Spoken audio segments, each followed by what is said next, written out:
Le Saint-Esprit a donné des noms différents à la maison de Dieu, tels que sanctuaire, habitation de Dieu, temple de Dieu et maison spirituelle. Une telle habitation éternelle nous révèle un mystère. Dieu a besoin de vous et de moi, quelque faible ou insensé que vous puissiez être.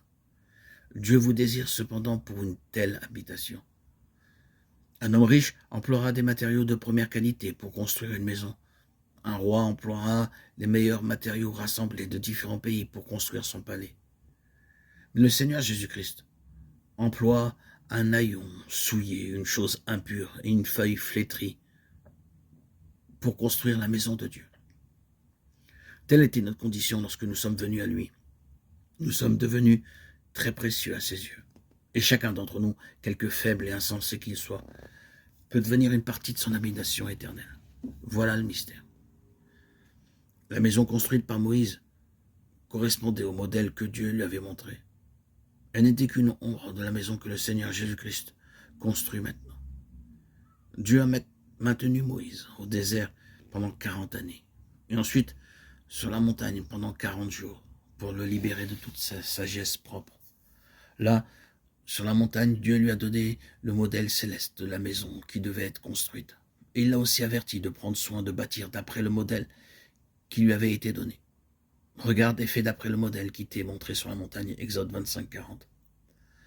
Chaque détail de la construction du tabernacle a été révélé à Moïse. Personne ne pouvait changer le modèle, pas même Moïse. Le Seigneur Jésus-Christ construit maintenant avec notre participation la maison spirituelle. Et aucun d'entre nous ne peut changer quoi que ce soit de ce modèle. En ces jours, les chrétiens sont divisés en de nombreuses dénominations, telles que baptistes, ménonites, méthodistes, anglicanes, presbytériennes.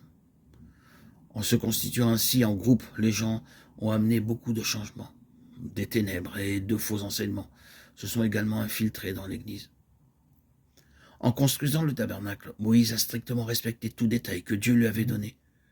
Ces mots, comme l'Éternel l'avait ordonné à Moïse, sont répétés 8 fois dans le chapitre 40 de l'Exode.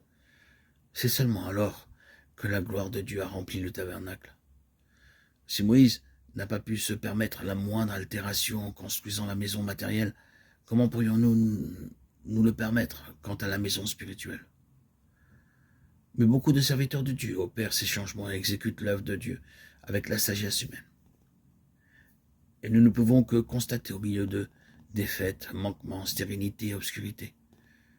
La parole de Dieu nous avertit d'être très consciencieux en construisant sa maison.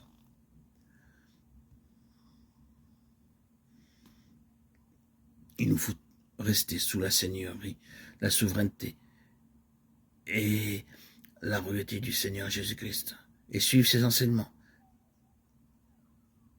sans nous éloigner d'un iota pour que la maison de Dieu, l'édifice de Dieu, le temple de Dieu établi en nos cœurs puisse être parfait, disponible pour que l'Esprit de Dieu y puisse y demeurer, cet Esprit Saint de Dieu que nous avons reçu pour la plupart d'entre nous à notre baptême.